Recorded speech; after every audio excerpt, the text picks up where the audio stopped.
While a potential fight between Alex Pereira and Jon Jones is all the rage right now, Dricus du Plessis could fetch Poatan as his dancing partner, according to an MMA journalist.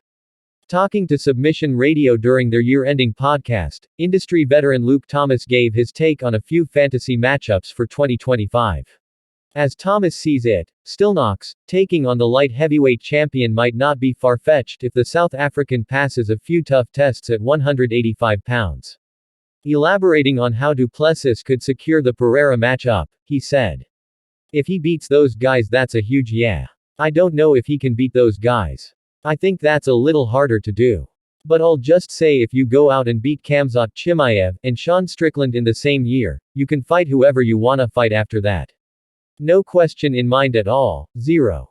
Stillknocks is scheduled to take on Sean Strickland in a title fight rematch at UFC 312 in February, and Khamzat Chimaev's jaw-breaking submission over Robert Whittaker at UFC 308 has essentially made him the favorite to face the winner of the title fight.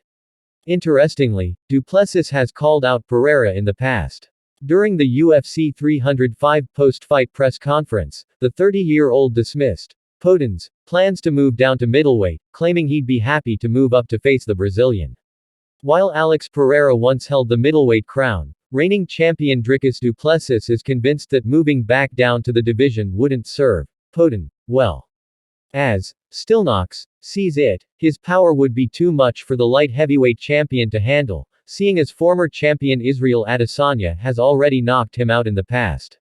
During the UFC 305 post-fight presser following his win against the last stylebender, du Plessis elaborated on the topic, saying, "I felt Izzy's punching power tonight. If Izzy puts you, stiffens you like that, you do not want to be in there with me. Especially when you come in there with excuses like, oh, I cut too much weight.